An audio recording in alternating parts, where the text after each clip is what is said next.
Ya me leí el tercer arco de la parte 2, y debo decir que poco a poco se ha ido recuperando la esencia de la primera parte, a diferencia de los arcos anteriores que fueron un poco más pausados y reflexivos, cosa que no estuvo mal porque sirvieron para entrarnos en la mente de Asa. Esta vez las cosas se tornaron un poco más frenéticas, y qué digo un poco, todo se puso de cabeza, literalmente.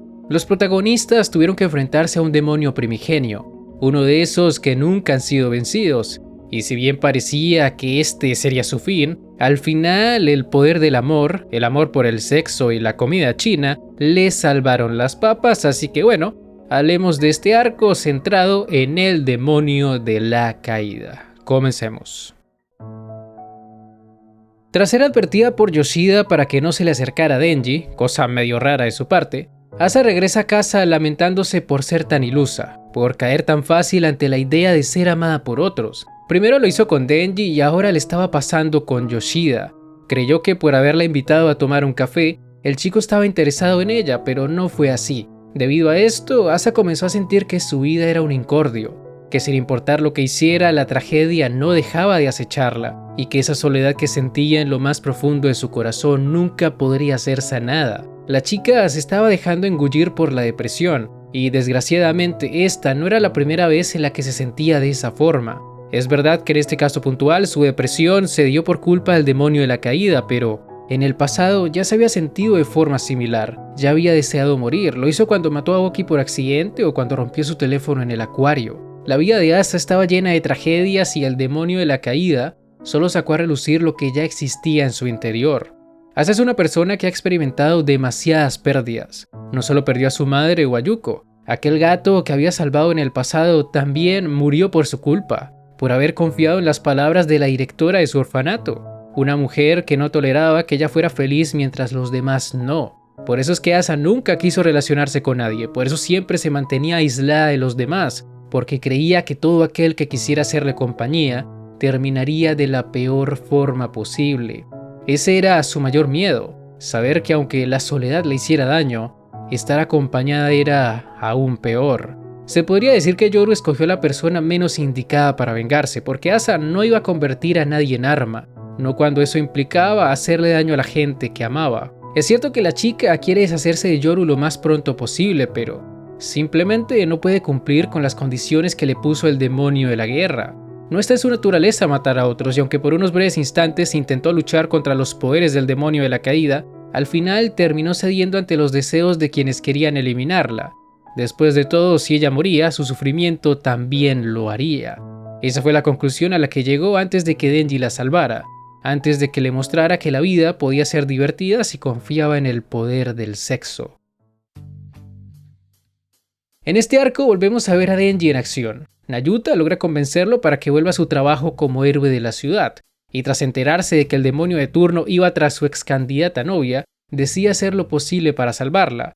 Denji intenta convencer a Asa para que no se deje arrastrar por los poderes de este demonio. Le explica que si bien la vida está llena de malos momentos, si eres capaz de aguantar toda esa basura, puede que las cosas mejoren, aunque sea solo un poco. Denji sabe perfectamente cómo se siente la chica. También perdió gente importante, de hecho volvió a verlos por culpa del demonio de la caída, pero mientras pueda aferrarse a la idea de tener sexo algún día, puede seguir aguantando todos los golpes que le den. Ese es su único consuelo y trata de hacer que Asa lo entienda, pero a ella le repugna el sexo y en lugar de dejarse salvar, le dice al pobre chico que ninguna mujer se enamoraría de un hombre con cabeza de motosierra. Ese fue un golpe bajo, hay que decirlo. Le dolió bastante a Denji y por culpa de eso, ambos terminaron cayendo en el plato que su enemigo estaba preparando, porque el demonio de la caída, por alguna razón, era una especie de chef y había armado todo este alboroto solo para satisfacer a uno de sus comensales del infierno. Afortunadamente Denji es un experto en superar ataques psicológicos y antes de que la depresión lo afectara por completo, pudo recuperarse e incluso bromeó con su enemigo al sugerirle que por lo menos le dejara llevarse el culazo de Asa. Esa escena fue muy graciosa y ahí es donde te das cuenta que Denji sigue siendo el mismo de siempre. El sexo siempre será su prioridad. Y al menos en este caso, los comentarios sobre el trasero de Asa fueron claves para salir con vida de allí, ya que le dieron a su impostor el tiempo necesario para que atravesara a la chef por la espalda. ¿Que por qué el impostor hizo eso? No tengo ni idea, pero algo me dice que ese loco trabaja o con Yoshida o con seguridad pública. Es más, estoy seguro de que uno de esos dos fue el que le dio de su sangre a Denji cuando fue partido por la mitad. Lo más probable es que haya sido Yoshida, ya que siempre está vigilándolo, pero tampoco descarto que haya sido el impostor. Pero en fin, lo importante es que logran escapar de las puertas del infierno y cuando Asa tiene la oportunidad para deshacerse de Yoru, cuando Chainsaw Man le queda a tiro, en lugar de complacer a su otra mitad, Asa prefiere salvar a Denji. Lo salva porque está agradecida con él, y no solo por haberla salvado 2 veces, sino porque le dio la motivación que necesitaba para seguir viviendo. Si un sujeto tan patético como él tenía derecho a vivir, ¿por qué ella no? Así es como Asa sale de su depresión, pero claro, solo con eso no era suficiente para sobrevivir a los ataques de sus enemigos, quienes no dejaban de lanzarles edificios mientras ellos conducían su increíble motosierra. Tremendo chiste, ¿no? Y aunque la moto les dio algo de tiempo, al final no fue suficiente porque igual fueron devorados.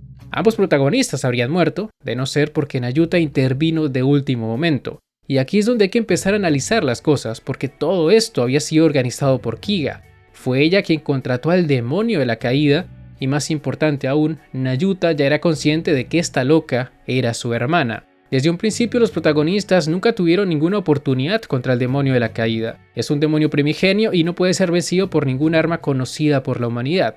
Kiga sabía sobre esto, pero no le importó contratarla porque su único objetivo era deshacerse de Asa y así poder tomar control de su cuerpo. Según lo que le explicó a Nayuta, necesitan el poder de guerra para poder evitar el apocalipsis profetizado por Nostradamus. Un apocalipsis que, según lo que nos dicen aquí, llegará en julio de 1999. Y para los que no lo sabían, sí, Chainsaw Man transcurre en la década de los 90. Por eso los celulares no son tan comunes, entre muchas más cosas. Y aquí es donde debemos prestar mucha atención a las palabras de Kiga, porque lo que dice no es 100% cierto. Como les dije en videos anteriores, yo ya sé que esta loca no es el demonio del hambre, por lo que eso de controlar a una asa hambrienta dentro del estómago del comensal es tremenda mentira. Ella la quería muerta, probablemente para controlar su cadáver, y si consideramos esto, ¿quién nos asegura que el fin de la humanidad no será causado por ella? ¿Quién nos asegura que ella no sea ese supuesto rey del terror que menciona la profecía? El hecho de que un demonio primigenio haya seguido sus órdenes da mucho que pensar, y estoy seguro de que en seguridad pública son conscientes de esto, y por algo enviaron a Yoshida a vigilarla. Esto es como cuando Kishibe desconfiaba de Makima. Esta gente sabe que estos demonios esconden algo más. Puede que Kiga haya logrado convencer a Nayuta de que su intención es salvar al mundo para que nunca se acabe la pizza y la comida china, pero todos sabemos que eso no es cierto. Y ya que estamos hablando sobre profecías, sobre el fin del mundo y todo eso, esto me recordó mucho al one shot de Nayuta, ya que allí también se hablaba sobre el fin del mundo y sobre una profecía que ponía a la niña como el foco de todo. Probablemente Fujimoto quiere recrear una que otra cosa de ese one shot, aunque no tengo idea de cómo, porque en esa historia la niña no era malvada, cosa que no podemos asegurar de los 4 jinetes del apocalipsis, es decir, de hambre, muerte, guerra y control. En conclusión, el arco del demonio de la caída me gustó. Me recordó aquellas épocas cuando Chainsaw Man era muy frenético y visceral. Muchas personas murieron en este arco y a los protagonistas les costó sobrevivir. Como siempre, la dinámica entre Denji y Asa me sigue pareciendo lo mejor de esta parte. Asa quiere encontrar a alguien con quien pueda abrir su corazón, alguien que no muera fácilmente y pueda entender su dolor. Esa persona parece ser Denji, y ya veremos si las tragedias de la chica y el propio Fujimoto les permiten estar juntos. Por ahora la parte 2 se está cumpliendo, pero tampoco se confundan, aún le falta mucho para llegar a ser lo que fue la primera parte. El festival de sangre lo tuvimos, sí, pero me faltó ver esa dosis de humanidad que solo los personajes secundarios pueden darle a esta historia. Me hace falta un Aki, un demonio ángel o incluso una Power, alguien que además de los protagonistas nos haga interesarnos por su seguridad y que nos transmita esa sensación de que esto no es solo una especie de sátira / parodia. Eso es lo que me falta con la parte 2. Ni Nayuta, ni Yoshida, ni Izumi o Yuko te generan algo, cosa que en la parte 1 era muy diferente, pero aquí es como que los personajes son muy descafeinados. No sé si más adelante esto mejorará, pero de momento es el punto más débil de la parte 2. Esperemos que en el siguiente arco se trabaje en ese aspecto, aunque desde ya les digo que no voy con muchas expectativas, ya que el arco que sigue es el famoso arco de la iglesia, y muchos ya me han advertido lo malo que puede llegar a ser. Esperemos que no sea tan malo como me lo han dicho y que no me haga dropear la parte 2. Solo esperemos, y dicho eso, ya llegamos al final de este video. Si les ha gustado, no olviden dejar un like, suscribirse, Síganme en mis redes sociales que están en la descripción. Y ahora sí, me despido. Hasta la próxima. El Psy Congru.